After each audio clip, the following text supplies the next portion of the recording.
Un fuerte saludo para cada uno de ustedes y gracias por conectarse nuevamente a nuestra serie de estudios titulada El Gran Conflicto. Nuevamente mi nombre es Michel Aguinaga y para mí es un placer poder estar conectado con ustedes a través de este medio para estudiar esta noche, ¿verdad? Para estudiar la Biblia, que es lo que venimos a hacer los viernes. Siéntanse bienvenidos, alisten sus Biblias y vamos a aprender un poco más de lo que la Biblia dice de la gran controversia entre el bien y el mal. Ahora, en nuestro último estudio, cuando nosotros vimos el primer capítulo del libro de Job, nosotros establecimos algunas bases importantes que comentan sobre la realidad del gran conflicto, ¿verdad? Esta gran controversia entre el bien y el mal. En particular, de acuerdo a la Biblia, aprendimos 5 cosas. Hubieron 5 puntos que nosotros establecimos como base que nos presentan la realidad cósmica del conflicto. ¿Cuáles eran esas 5 cosas? En manera de resumen, primero, que el conflicto en el cielo es entre Dios y Satanás. Segundo, el ser humano, sin saber, está involucrado en este conflicto, ¿verdad? El conflicto está pasando y a veces el ser humano ni se da cuenta que está metido en esta controversia. Tercero, el conflicto está peleándose aquí en la tierra. Comenzó en el cielo, pero ahora está aquí en la tierra. Cuarto, el gran conflicto nos puede causar dolor y sufrimiento, como lo vemos en la experiencia de Job. Y por último, número 5, la manera como Dios gobierna es la disputa principal, es el asunto principal que se está discutiendo en este gran conflicto. Ahora, nuevamente, esos temas que nosotros vimos la semana pasada, ¿verdad? Esto es el resumen de la semana pasada. Si usted no vio el último estudio, le invitamos que lo haga, ¿verdad? Lo puede ver en YouTube, en nuestra página, aquí mismo donde usted está viendo esto, o mismo en Facebook también. Pero eso fue lo que nosotros vimos la semana pasada y eso es solamente de un capítulo del libro de Job.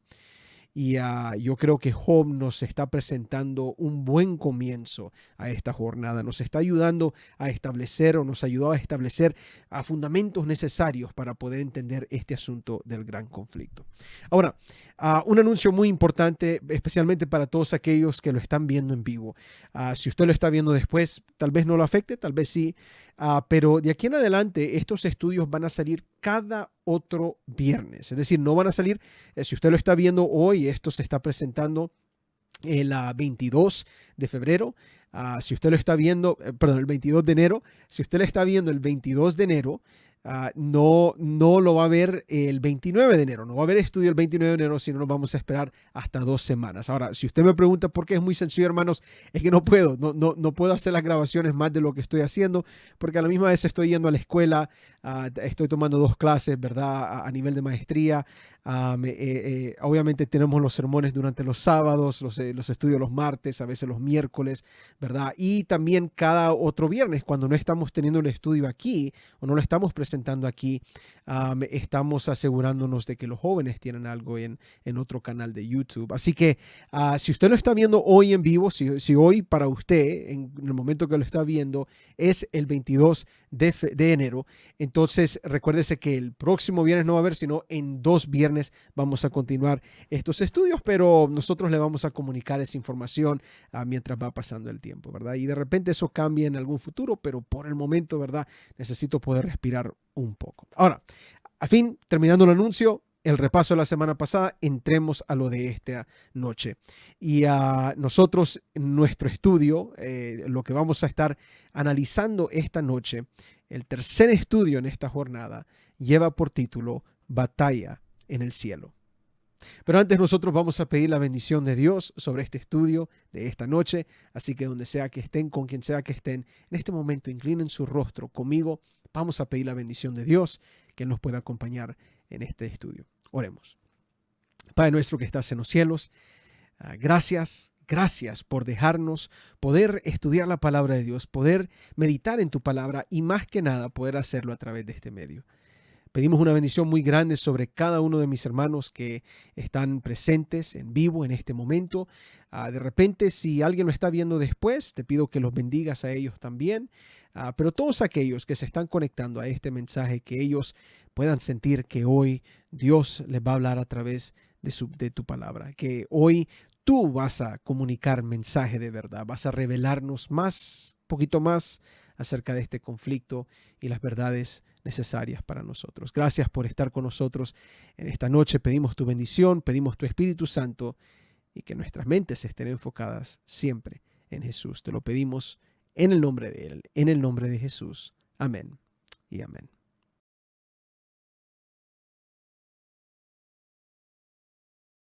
Como el título lo dice, esta noche nos vamos a enfocar en lo que la Biblia dice del gran conflicto a nivel celestial. Si usted tiene alguna idea de esta gran batalla que sucede en el cielo, usted también sabe que el texto principal que trata este tema es Apocalipsis capítulo 12, versículo 7.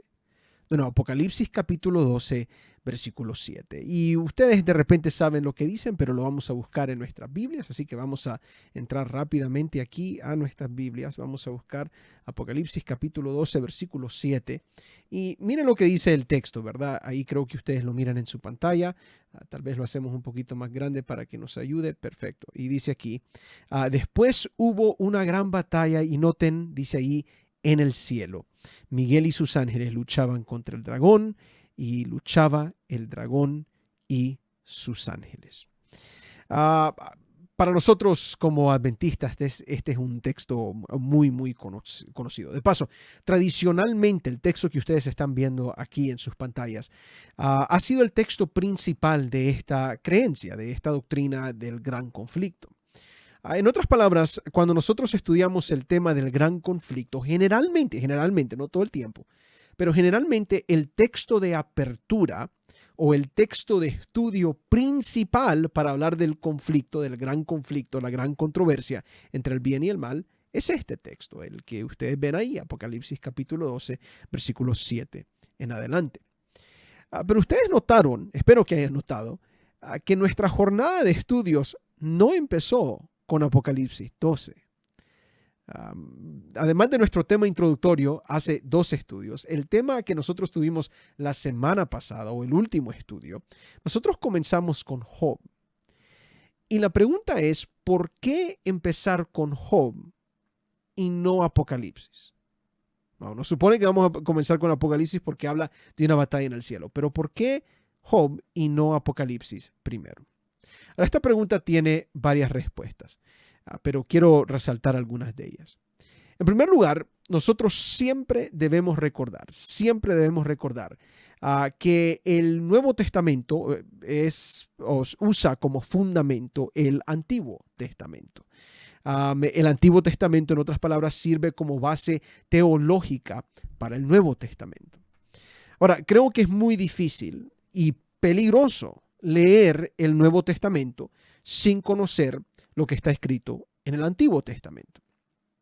Es difícil, en primer lugar, porque los conceptos del Nuevo Testamento dependen bastante, si no completamente, de los conceptos teológicos del Antiguo Testamento.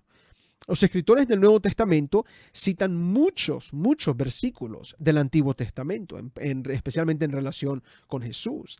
Las aplicaciones espirituales del Nuevo Testamento encuentran sus raíces en la historia del Antiguo Testamento, en particular la historia de Israel. Y aún las imágenes simbólicas que encontramos en el Nuevo Testamento, especialmente las imágenes que nosotros vemos, por ejemplo, en el libro de Apocalipsis, o lo que leímos ahorita en Apocalipsis 12:7, aún esas imágenes salen de otras imágenes o otras historias literales del Antiguo Testamento.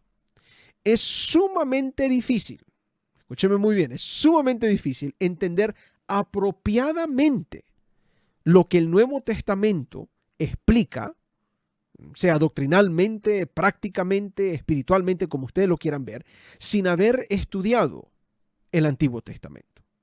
Usted tiene que hacerlo. De paso, si usted ha visto los estudios, especialmente los que estuvimos el año pasado, cuando estuvimos estudiando Apocalipsis 14, fue algo que enfaticé muchísimas veces porque lo creo, ¿verdad? Y a veces como cristianos lo ignoramos. Pero la realidad es esa, ¿verdad? Tenemos que estudiar el Antiguo Testamento para saber lo del Nuevo Testamento y generalmente vamos a estudiar el Antiguo Testamento primero para entonces poder comprender el Nuevo Testamento. Ahora, esto también significa que es peligroso leer el Nuevo Testamento sin tener el Antiguo Testamento como base.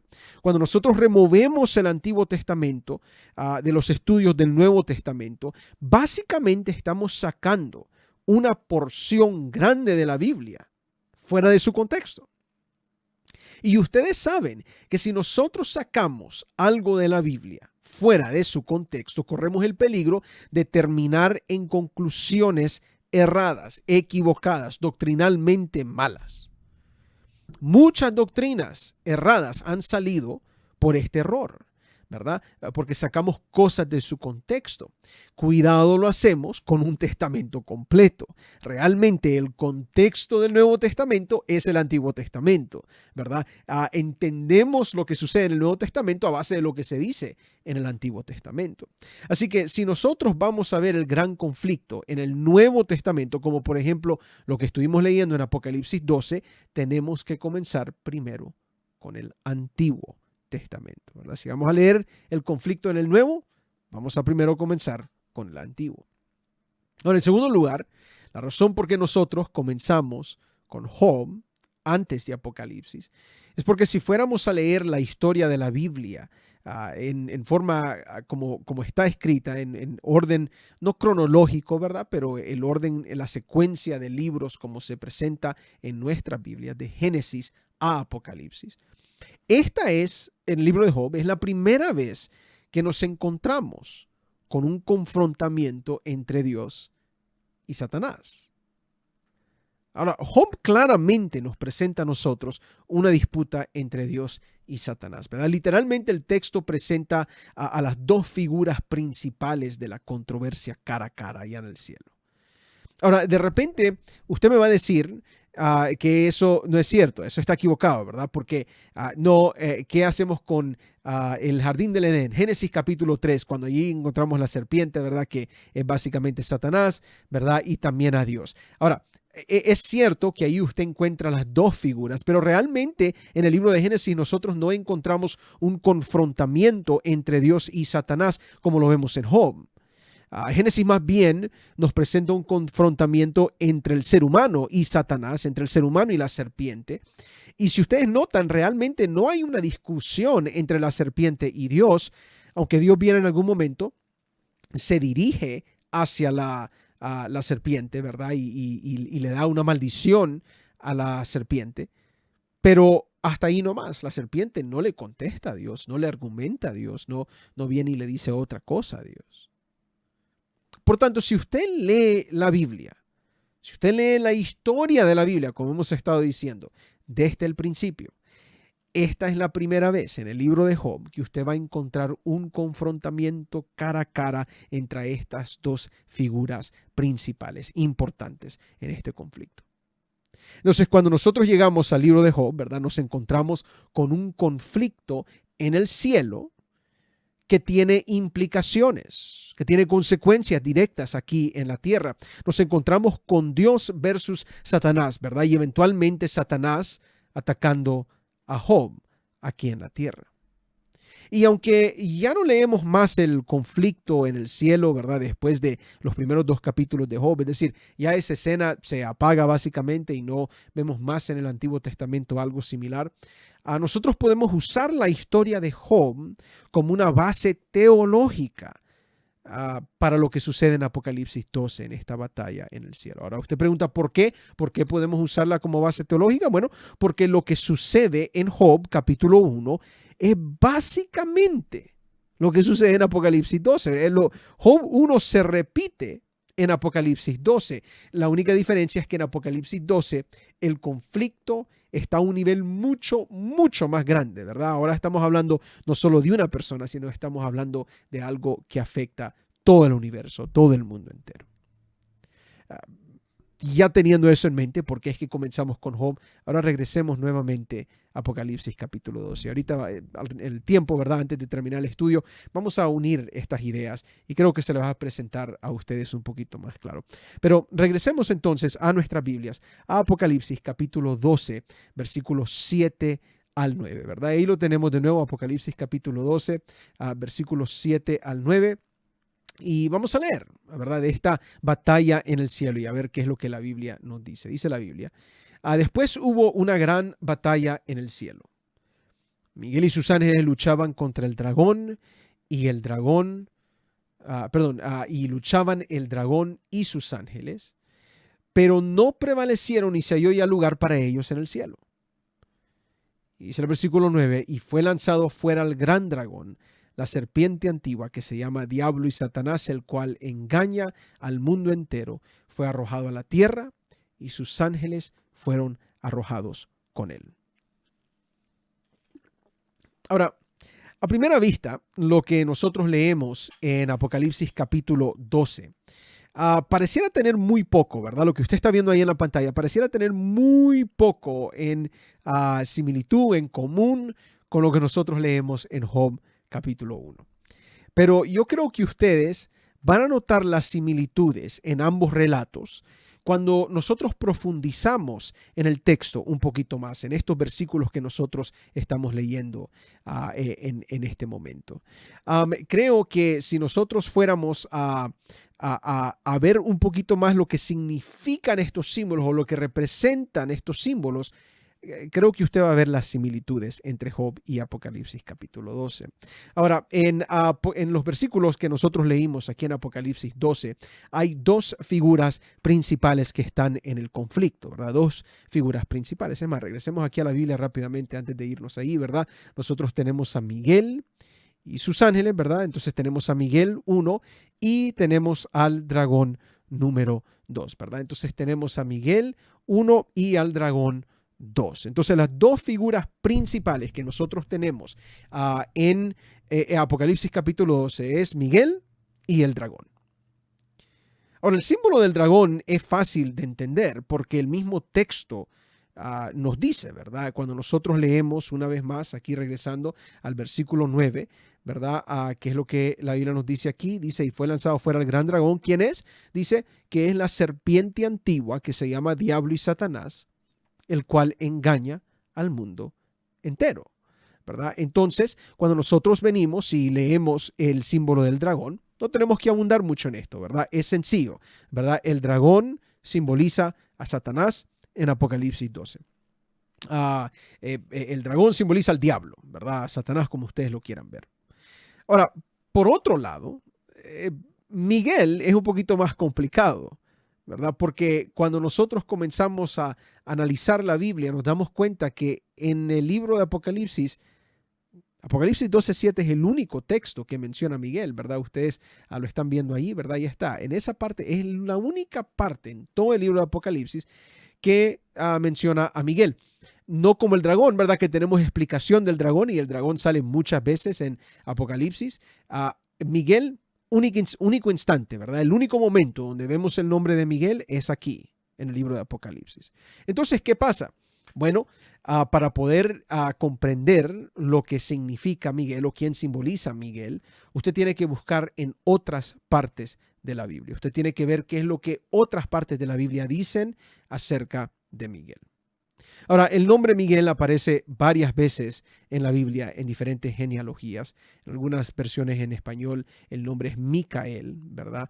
En algunas de esas genealogías, pero es básicamente el mismo nombre en hebreo. Pero la primera vez que Miguel se menciona en el sentido que Apocalipsis 12 presenta a Miguel es en el libro de Daniel, específicamente Daniel capítulo 10 y Daniel 12.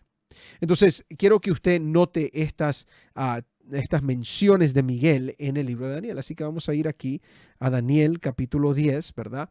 Vamos a ir al versículo 3 y vamos a ir armando en cierta manera como que fuera un rompecabezas. Y vamos a ir viendo una imagen completa de quién es Miguel de acuerdo a la Biblia, ¿verdad? Entonces tenemos Daniel capítulo 10, versículo 13. Aquí tenemos el versículo, ¿verdad? ¿Qué es lo que dice la Biblia? Dice, más el príncipe del reino de Persia se me opuso durante 21 días. Pero he aquí Miguel, que está de nuevo el nombre de Miguel, ¿verdad? Uno de los principales príncipes vino para ayudarme y quedé allí con los reyes de Persia. Un poquito más adelante, ¿Ok? Ahí vemos a Miguel como uno de los principales príncipes. Un poquito más adelante, en el versículo 21, aquí está el texto, que lo que dice, pero yo te declararé lo que está escrito en el libro de la verdad, y ninguno me ayuda contra ellos, sino, dice el texto, Miguel, vuestro príncipe. Así que en Daniel capítulo 10 se menciona a Miguel 2 veces, y la primera vez es uno de los principales príncipes, y al final es vuestro príncipe. A Daniel se le está diciendo que Miguel es tu príncipe, le está diciendo el ángel a Daniel. Ahora, cuando nosotros llegamos a Daniel capítulo 12, y vamos a buscar aquí Daniel 12, aquí estamos, perfecto, ¿verdad? Ahí ustedes pueden ver que lo tengo un poquito subrayado ya. Pero noten lo que dice el texto, ¿verdad? Dice, en aquel tiempo se levantará Miguel. Ahora noten lo que dice, el gran príncipe que está de parte de los hijos de tu pueblo, ¿verdad? Entonces aquí está el texto de nuevo, este es Daniel capítulo 12, versículo 1. Entonces ahora aquí se presenta a Miguel como el gran príncipe, ya no uno de los principales príncipes, no vuestro príncipe, sino el gran príncipe. Entonces ustedes van a notar que en cierta manera hay una progresión, ¿verdad?, que sucede en estos textos acerca de Miguel, de acuerdo con el libro de Daniel, de acuerdo a lo que la Biblia nos está diciendo en el libro de Daniel. Miguel es primero uno de los principales príncipes que da ayuda a otros ángeles. Segundo, Miguel es vuestro príncipe, el único que puede ayudar contra las fuerzas paganas que se oponen a Dios. Y tercero, Miguel es el gran príncipe que defiende al pueblo de Dios. En otras palabras, en Miguel nosotros encontramos una figura muy especial, ¿verdad? Un ser que no solo es príncipe del pueblo de Israel, pero realmente, como dice Daniel 12:1, es el gran príncipe de todos los escogidos, de los santos, del pueblo de Dios. Ahora, solo con eso yo les puedo decir de que obviamente Miguel no puede ser un mero ángel, ¿verdad? No puede ser un ángel común. Tampoco nos suena como que fuera un poderoso ángel en este caso, ¿verdad? Tiene que ser en cierta manera mayor que todos los ángeles, porque es un príncipe celestial obviamente, ¿verdad? Pero es el gran príncipe. De paso, él es el único en Daniel capítulo 10 que puede ayudar a los ángeles en su batalla contra los príncipes del mal, que son representados por ejemplo, los príncipes de Grecia, ¿verdad? O de Persia. Entonces, tenemos aquí unos detalles muy interesantes cuando hablamos de Daniel, ¿verdad? Y de lo que Miguel dice, de lo que Daniel dice acerca de Miguel. Y es que definitivamente Miguel está ahí arriba, en los niveles más altos, en la jerarquía más alta del cielo, de acuerdo a esos tres textos. Ahora, curiosamente, si nosotros fuéramos a continuar leyendo lo que dice la Biblia de Daniel, de Miguel en Daniel capítulo 12, ¿verdad? Regresando aquí al texto que nosotros estamos viendo, aquí está de nuevo en la pantalla. Noten lo que la Biblia va a decir, ¿verdad? Entonces dice una vez más el texto, que en aquel tiempo se levantará Miguel, el gran príncipe que está de parte de los hijos de tu pueblo. Y ahora noten, dice el texto, y será tiempo de angustia, cual nunca fue desde que hubo gente hasta entonces. Pero en aquel tiempo será libertado tu pueblo, todos los que se hayan escritos en el libro. Y noten el versículo 2. Y muchos de los que duermen en el polvo de la tierra serán despertados, unos para vida eterna y otros para vergüenza y confusión perpetua. Y dice el versículo 3. Los entendidos resplandecerán como el resplandor del firmamento, y los que enseñan la justicia a la multitud como las estrellas como las estrellas a perpetua eternidad. Así que yo quiero que ustedes noten, ¿verdad?, que en Daniel 12, la llegada de Miguel sucede en un tiempo de angustia, ¿verdad? En un momento cual nunca fue desde que hubo gente, dice el texto. La llegada de Miguel libera al pueblo, defiende al pueblo de ese momento de angustia. Y todos, dice el texto, los que se hayan escritos en el libro de la vida. Es decir, todos los que van a ser salvos van a ser liberados. También se nos dice que en ese momento, cuando se levanta Miguel, es decir, cuando se presenta Miguel para defender al pueblo, también hay resurrección de muertos. Y los entendidos, dice el texto, como ustedes lo ven ahí, van a recibir vida eterna. Entonces, en resumen, si solo fuéramos a ver el libro de Daniel, nosotros tuviéramos que decir lo siguiente de Miguel. Primero, que Miguel es el príncipe del pueblo de Israel. Es el gran príncipe, segundo, ¿verdad? Es el gran príncipe de todos los santos.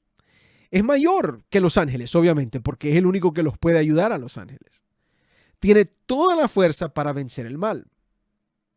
También vemos que Miguel llega a liberar al pueblo en el peor momento de la historia humana, en un momento de angustia cual nunca ha habido desde que hubo gente. Y su llegada libera al pueblo y a los santos. Y en el momento de su llegada hay resurrección de muertos y se entregan la vida eterna.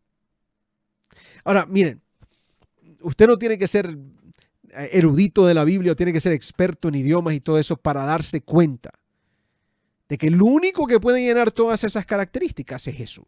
El único. Digan lo que digan otras denominaciones y otros teólogos acerca de Miguel. El problema es que cuando nosotros ponemos todos esos detalles juntos, cuando vemos todo lo que el libro de Daniel tiene que decir acerca de Miguel, oye, esa es una figura de Jesús, ¿verdad? Las conclusiones salen claramente de la Biblia de que Miguel tiene que ser Jesús, que Jesús es el mismo Miguel. Además, esta idea, fíjense qué curioso, ¿verdad? Esta idea que se presenta en el libro de Daniel, porque Daniel habla de que Miguel es un príncipe, el gran príncipe. Esta idea de príncipe y Miguel, y digamos, si fuéramos a aplicar esto a Jesús, entonces Jesús como príncipe es algo sumamente bíblico, es algo que nosotros encontramos en diferentes partes de la Biblia, ¿verdad? Por ejemplo, si nosotros fuéramos a regresar aquí y nosotros fuéramos a buscar un versículo muy famoso que habla de Jesús, ¿verdad? Que se encuentra en Isaías capítulo 9, versículo 6. Noten lo que la Biblia dice, ¿verdad? Dice, porque un niño nos es nacido. Hijo nos es dado, y el principado sobre su hombro, y se llamará su nombre, noten, admirable, consejero, Dios fuerte, Padre eterno, ¿y qué? Príncipe de paz. Entonces, en el libro de Isaías, ¿qué es lo que usted encuentra? Usted encuentra referencias a Jesús, títulos de Jesús. No solo vemos que Jesús, como dice el texto aquí, es Dios fuerte, también es el mismo Padre eterno, pero es príncipe de paz. Así similar a como vimos Miguel siendo el gran príncipe.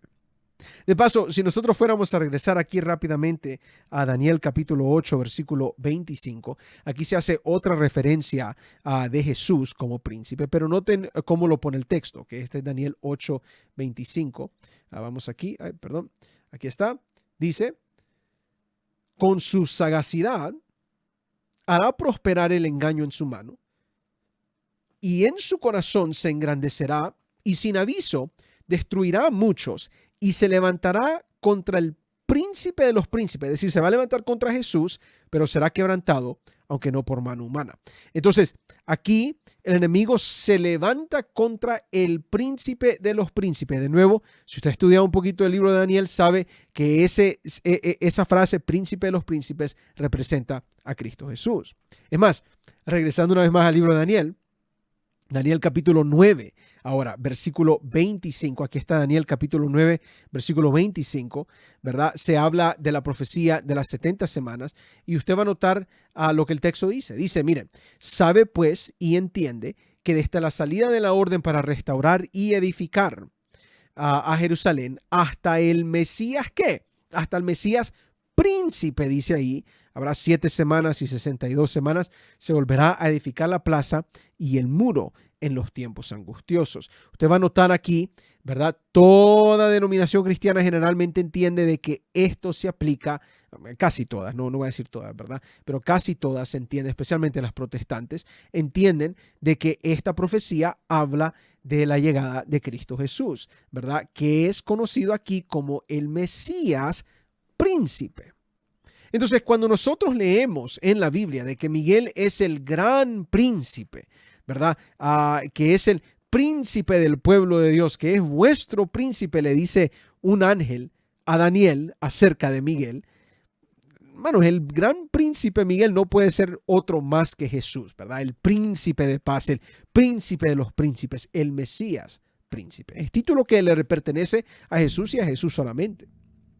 De paso, si eso no fuera suficiente para convencernos de que Jesús es Miguel y Miguel es Jesús, recordemos un poco lo que nosotros sabemos de la venida de Jesús.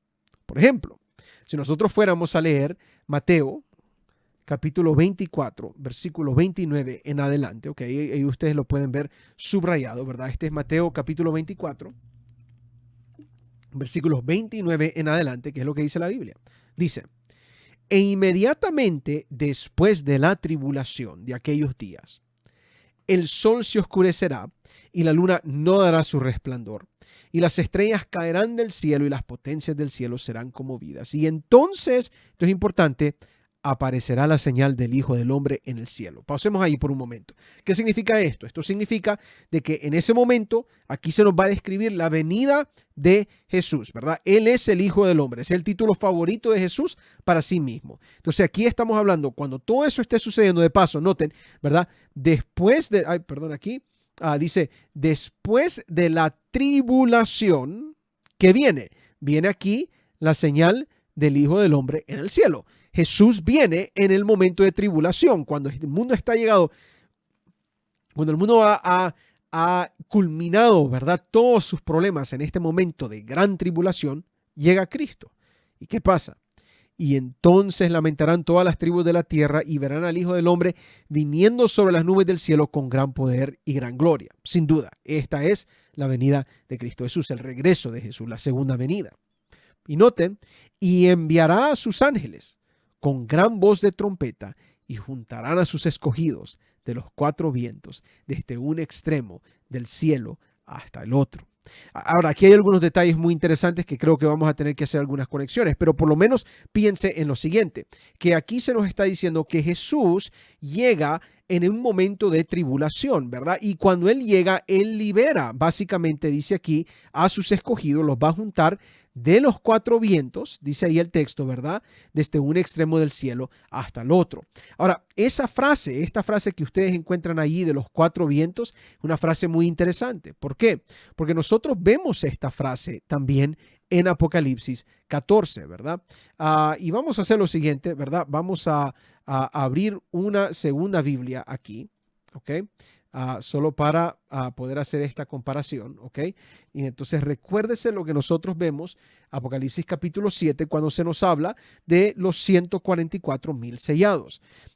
En la visión, Juan dice que él ve a cuatro ángeles en pie sobre los cuatro ángulos de la tierra, que detienen los cuatro vientos de la tierra para que no soplase viento alguno sobre la tierra, ni sobre el mar, ni sobre ningún árbol. Entonces aquí usted está viendo de nuevo los cuatro vientos de la tierra, ¿verdad?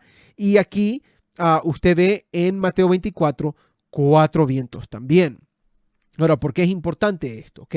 Porque ¿qué es lo que simbolizan esos cuatro vientos? ¿Verdad? ¿Qué simbolizan los cuatro vientos aquí de Apocalipsis capítulo 7? Estos cuatro vientos que están acá. Bueno, dice el texto que otro ángel subía de donde sale el sol, tenía el sello del Dios vivo, y clamó a gran voz a los cuatro ángeles a quienes se les había dado el poder de hacer daño a la tierra y al mar, diciendo, ¿ok? No hagáis daño a la tierra, ni al mar, ni a los árboles, hasta que hayamos sellado en sus frentes a los siervos de nuestro Dios. Entonces, si usted está viendo, si usted está captando, ¿verdad?, lo que nosotros estamos viendo aquí mismo en la Biblia, ¿verdad? ¿Qué es lo que usted está observando? Bueno, los cuatro vientos representan destrucción sobre toda la tierra. En el momento que simbólicamente esos vientos son sueltos, viene destrucción en toda parte del mundo. El mundo entra en un momento de gran tribulación, de gran angustia. ¿Y qué es lo que nos dice a nosotros el libro de Mateo, verdad? Que se habla de una tribulación donde encontramos esos cuatro vientos, ¿verdad? Y los escogidos son levantados, son llevados, son salvados de ese momento de angustia y de tribulación que representa esta destrucción. Entonces, al fin, ¿verdad? Lo que yo quiero que usted note más que nada es que el Hijo del Hombre, ¿verdad? Que es otro nombre para Jesús, llega con poder, ¿verdad? Con gran gloria. ¿En qué momento? En un momento de tribulación, ¿verdad? En un momento grande de tribulación donde están presentes esos cuatro vientos. Los escogidos son salvos de eso, son juntados de esos cuatro vientos. Esos cuatro vientos que representan destrucción, tribulación, angustia, grandes problemas para el ser humano. Mejor dicho, en ese momento, cuando Jesús llega, está pasando la tribulación. Pero, ¿por qué es importante eso? Porque la Biblia nos dice a nosotros de que Miguel se levanta en un momento de gran tribulación, cual nunca ha habido, desde que hubo gente, dice el texto ahí en Daniel capítulo 12. Entonces, la llegada de Jesús coincide también con la llegada de Miguel. ¿Pueden ser dos diferentes personas? No, ya sabemos que es la misma persona, pero esto está reforzando la idea de que la llegada de Miguel, cuando Miguel se levanta, es Jesús levantándose. ¿Okay? Cuando Miguel se presenta, ¿verdad? En el momento de tribulación, es realmente la segunda venida de Cristo en ese momento. De paso, hay algo muy interesante, ¿verdad? En la Biblia. Nosotros encontramos una frase que se menciona en Primera de Tesalonicenses capítulo 4, versículos 15 y 16, acerca de la venida de Jesús también. Quiero que ustedes noten este texto conmigo, ¿verdad? Vamos a regresar aquí nuevamente a nuestras Biblias, ¿verdad? Voy a tomar un poco de agua aquí. Disculpen, ¿verdad? De que a veces uno se pasa todo el día hablando y miren lo que pasa. Pero si nosotros vamos aquí rápidamente a Primera de Tesalonicenses, capítulo 4, versículo 15 y 16, ¿ok? La Biblia nos va a hablar, nos va a mencionar algo acerca de la venida de Cristo. Detalle muy interesante, ¿ok? Dice el versículo 15, por lo cual os decimos esto en palabra del Señor, que nosotros que vivimos, que habremos quedado hasta la venida del Señor, no precederemos a los que durmieron. ¿Por qué? Dice el texto, versículo 16, porque el Señor mismo, hablando de Jesús, con voz de mando, con voz de arcángel y con trompeta de Dios, descenderá del cielo y los muertos en Cristo resucitarán primero. ¿Okay? Ahora, de acuerdo a este texto, en la segunda venida de Jesús, los muertos en Cristo van a resucitar. ¿Ok? Ahí lo dice claramente, ¿verdad? Los muertos en Cristo resucitarán. Primero, noten este detalle que creo que es muy importante. ¿Por qué? Porque es lo mismo que sucede con Miguel en Daniel capítulo 12, que cuando Miguel se levanta, también los que duermen en el polvo se levantan. Hay resurrección en ese momento. Es decir, lo que sucede con Miguel en Daniel 12 es lo mismo que está sucediendo con Jesús aquí en Primera de Tesalonicenses capítulo 4, versículo 16. Pero usted va a notar algo más también. Porque si eso aún no nos convence de que Miguel es Jesús y Jesús es Miguel, quiero que usted note esa frase que le estaba diciendo. Dice aquí que Jesús va a hablar con voz de arcángel. ¿Okay? Con voz de arcángel. Con trompeta de Dios. Pero esa frase, voz de arcángel, es muy curioso. Ese voz de mando, voz de arcángel que el Señor tiene, de acuerdo a la Biblia, en toda la Biblia solamente hay un otro lugar donde se presenta el título de arcángel. De paso, en griego, arque se entiende como el principio, la primera causa, un gobernante o autoridad, o hasta nosotros pudiéramos decir hasta un capitán en cierta manera. Entonces, cuando la Biblia dice voz de arcángel, estamos hablando de voz de mando, como la primera voz, la más importante voz, la voz de un gobernante, la voz de un capitán en el cielo. De nuevo, el título de arcángel aparece aquí y aparece en un otro lugar en la Biblia. El único otro lugar donde aparece en la Biblia es Judas, capítulo 1, versículo 9. Solo es un capítulo del libro de Judas, va a Judas 9, que es lo que dice la Biblia. Dice, pero cuando el arcángel, ¿quién? Oh, el arcángel Miguel contendía con el diablo. En la Biblia solamente hay un arcángel y ese es Miguel. ¿Okay? Es el único que está presente. Él lleva el título de capitán de los ángeles, la primera voz entre los ángeles, la voz de mando entre los ángeles, la voz más importante entre los ángeles. Entonces, el único que puede ser gobernante, si ustedes captan, el único que puede ser capitán de las huestes celestiales, el único que tiene la primera y más importante voz en el cielo es Jesús. No puede ser otro.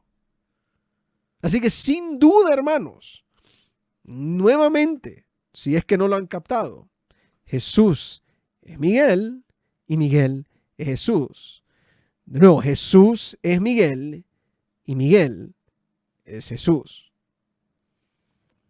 Por tanto, regresando a Apocalipsis capítulo 12, versículo 7, cuando la Biblia dice Miguel y sus ángeles, lo entendemos como esto, ¿verdad? Que Jesús y sus ángeles están luchando contra el dragón, Satanás y sus ángeles. Es decir, el pleito del dragón, de Satanás, es en contra de Jesús. Él se está peleando con Jesús en el cielo. De otra manera, nosotros diríamos que es Dios mismo, ¿verdad?, en contienda con Satanás. Los ángeles de Dios y los ángeles de Satanás, ¿verdad?, ahí están luchando. ¿Por qué? Porque recuérdense que Jesús también es Dios. El otro nombre de Jesús es Emmanuel, que significa Dios con nosotros.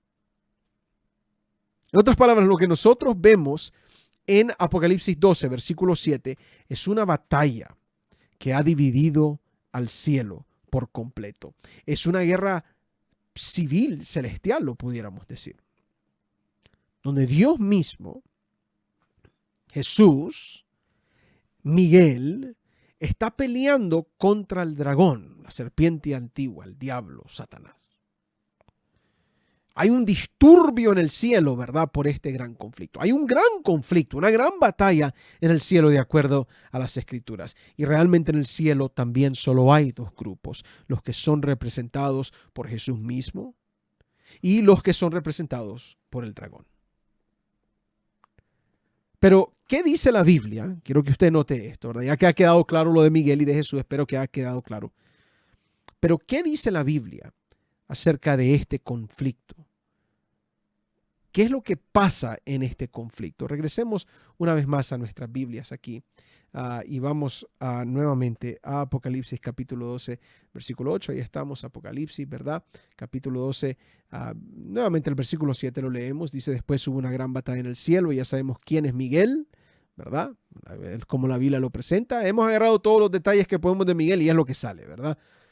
Dice, Miguel y sus ángeles luchaban contra el dragón y luchaban el dragón y sus ángeles. Pero ¿qué dice el versículo 8? Noten, dice, pero no prevalecieron ni se halló ya lugar para ellos en el cielo. Así que, mis queridos hermanos, ¿verdad? Pausemos ahí por un momento porque creo que ese es un punto sumamente importante para nosotros en el que debemos de meditar. De acuerdo a la Biblia, es muy importante que Miguel sea Jesús. Porque esto significa que si estamos leyendo bien el texto, Jesús ya derrotó al dragón. Ok, el gran adversario de Dios es un enemigo derrotado, quebrantado, perdedor, ya es perdedor. Tu Cristo, ¿verdad? Mi Cristo es vencedor sobre las fuerzas del mal, como lo vimos en Daniel capítulo 10, pero también pudiéramos decir que las fuerzas del mal no pueden prevalecer contra Él, no pueden prevalecer contra Cristo Jesús. En Cristo, mis queridos hermanos, nosotros hallamos nuestro gran campeón, ¿verdad? El que pelea por nosotros. Y cuando enfrentamos todos los problemas de la vida, ¿verdad? Todos esos momentos cuando nos sentimos atacados de todo ángulo y en todo aspecto, incluyendo el aspecto espiritual, nunca te olvides, nunca, que Miguel es tu príncipe, es el gran príncipe. Es Dios fuerte, ¿verdad? Es Padre eterno, como dice Isaías 9:6. Es vencedor. Y Él está siempre, siempre de parte de su pueblo. ¿Qué más queremos nosotros, verdad? Si tenemos a Jesús como nuestro líder, el que ya derrotó al dragón y sus ángeles. Pero sigamos leyendo en Apocalipsis 12, porque no termina ahí, ¿verdad? Lo que la Biblia dice, que es lo que dice ahora. Entonces sabemos que Satanás es derrotado. no por un ángel, es más, por Miguel y sus ángeles, es decir, por Jesús y los ángeles que él comanda. Pero dice el versículo 9, y fue lanzado fuera el gran dragón, la serpiente antigua que se llama Diablo y Satanás, el cual engaña al mundo entero. Y dice el texto, muy importante, fue arrojado a la tierra y sus ángeles fueron arrojados con él. Y continúa diciendo el texto, ¿verdad? Si nosotros vamos a seguir leyendo, ¿verdad? Porque usted va captando aquí que los problemas de este conflicto celestial, de esta batalla en el cielo entre Miguel, entre Jesús y sus ángeles y el dragón y sus ángeles, ahora se ha transferido a nuestro mundo. Los problemas que trae Satanás se vienen aquí a este mundo. Y quiero que ustedes sigan leyendo conmigo aquí en los versículos 10 en adelante. Dice, entonces oí una gran voz en el cielo que decía, ahora ha venido la salvación, el poder y el reino de nuestro Dios y la autoridad de su Cristo, porque ha sido lanzado fuera el acusador de nuestros hermanos, en el que los acusaba delante de nuestro Dios día y noche. Y ellos le han vencido por medio de la sangre del Cordero y de la palabra del testimonio de ellos. Y menospreciaron sus vidas hasta la muerte. Versículo 12, por lo cual alegraos cielos y los que moráis en ellos. Ay de los moradores de la tierra y del mar, porque el diablo ha descendido a vosotros con gran ira, sabiendo que tiene poco tiempo. Y usted puede continuar leyendo los versículos, pero después que Satanás es arrojado hacia aquí la tierra, ataca a la iglesia, él no puede contra la iglesia, y al final del capítulo, cuando él no puede vencer a la iglesia, dice el versículo 17, entonces este dragón, Satanás, se llena de ira contra la mujer, contra la iglesia, y se fue a hacer guerra contra el resto de la descendencia de ella, que son quienes los que guardan los mandamientos de Dios y tienen el testimonio de Jesucristo. Hermanos, de nuevo, ¿verdad? Cuando nosotros vemos todos estos textos, el dragón hace guerra contra aquellos que como Job guardan los mandamientos de Dios, que viven sus vidas a base de una fe en Jesús, ¿verdad? Recuérdense que Job era varón recto, era varón justo, hacía lo correcto ante los ojos de Dios, y aquí hay un grupo de personas que está tratando de hacer lo mismo, y Satanás hace guerra contra ellos también. ¿Después de qué? Después que hubo un conflicto en el cielo. Y es ahora, ¿verdad? Ya que tenemos una visión de esta batalla en el cielo, a que tenemos una historia completa, una historia que tú tienes que ver la similitud entre el gran conflicto en Job y el gran conflicto en Apocalipsis 12. Quiero que tú observes esto, ¿verdad? Para que miremos cómo es que, ya que tenemos estos símbolos explicados, cómo es de que este conflicto se parece en ambos capítulos, tanto en Job 1 como Apocalipsis 12. Por ejemplo, recuérdense, en Job el conflicto se origina en el cielo. En el conflicto sabemos que las dos figuras principales es Dios y Satanás, ¿verdad? Tenemos un conflicto donde está Dios versus Satanás. Este conflicto afecta a un santo, a alguien que vive su vida fiel. En el caso de Job es Job, ¿verdad? Este conflicto se transfiere del cielo a la tierra. Y este conflicto en el libro de Job sirve como prueba de la lealtad de Job hacia Dios. Eso es lo que nosotros vemos en el libro de Job. Ahora yo quiero que nosotros miremos lo que vemos en el libro de Apocalipsis de acuerdo a lo que hemos estado leyendo.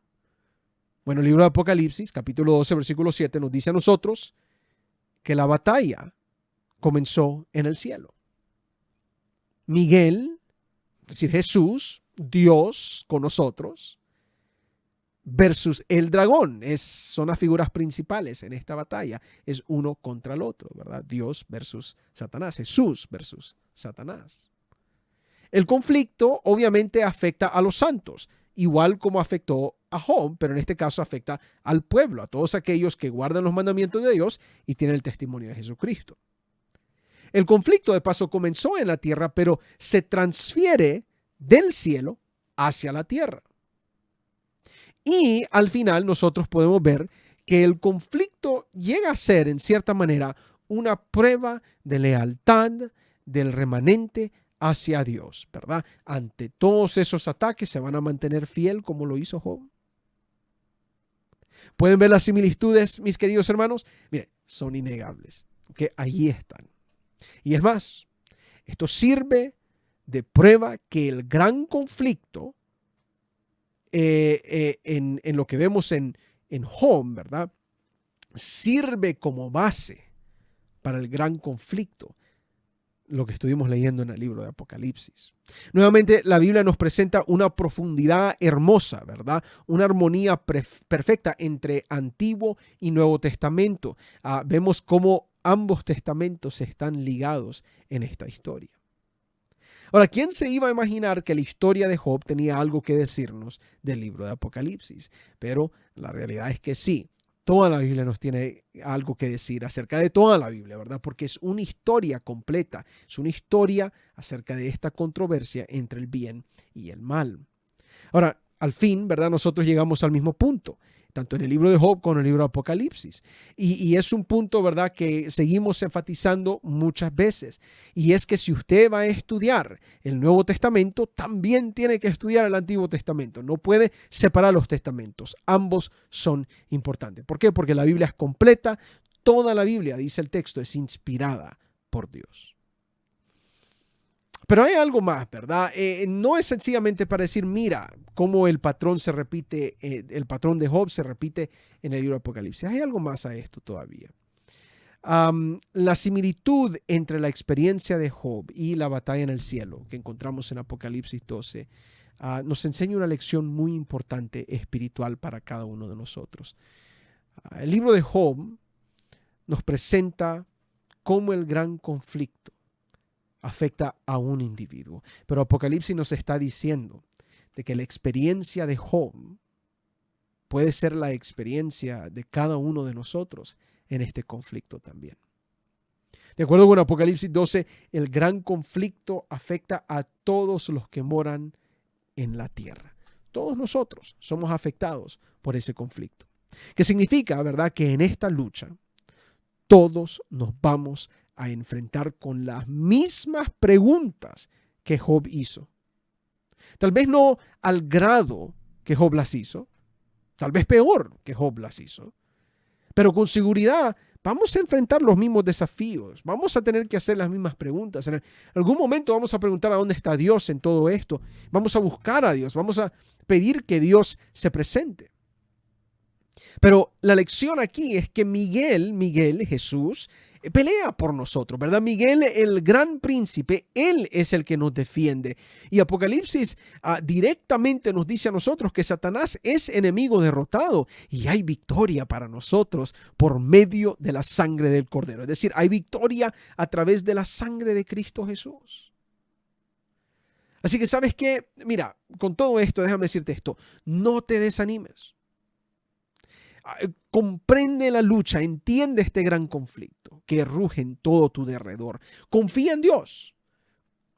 Confía en que Él tiene el poder de liberarte. Recuerda en todo esto, como Job lo hizo, que Dios se va a manifestar en nuestras vidas en algún momento u otro. Y nosotros vamos a ser redimidos de toda esta aflicción para vivir con Cristo por toda la eternidad. Jesús ya es campeón, Jesús ya ganó esta batalla y por tanto tú puedes ganar esta batalla también si es que permites que Jesús pelee por ti.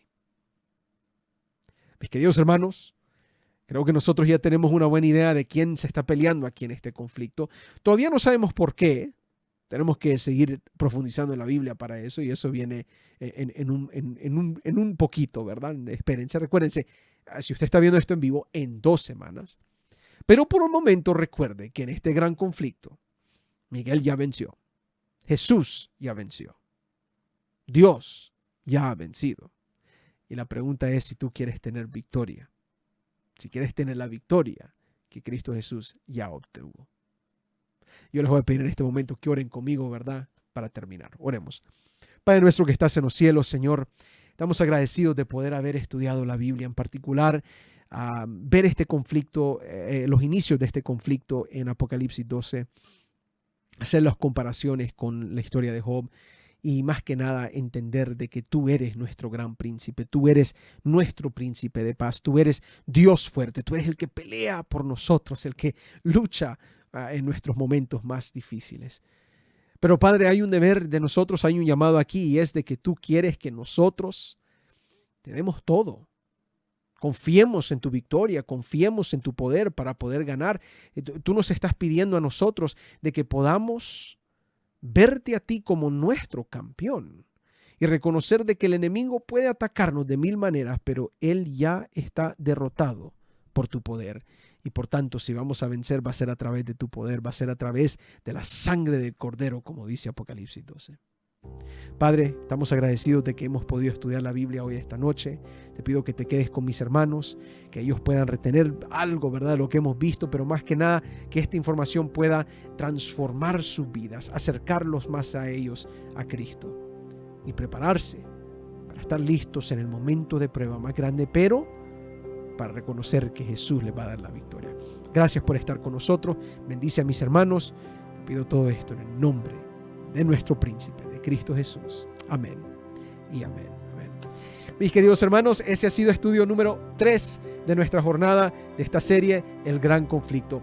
Yo espero de que haya sido bendecido. Yo espero de que tú vayas a compartir esto con otras personas, ¿verdad? Para que otros puedan escuchar estas verdades bíblicas y más que nada que podamos seguir viendo a Cristo como nuestro campeón, como nuestro vencedor, ¿verdad? Como el que tiene toda la victoria y que te la pueda dar a ti también. Es cierto, hay un gran conflicto, pero también hay alguien que nos puede dar la victoria a través de ese conflicto, que puede vencer, pase lo que pase, y es Cristo Jesús. Dios te bendiga, pasa feliz noche y nos vemos la próxima vez. Ahí espera los anuncios para que mires exactamente la fecha cuando sigue. Pase feliz noche, Dios los bendiga.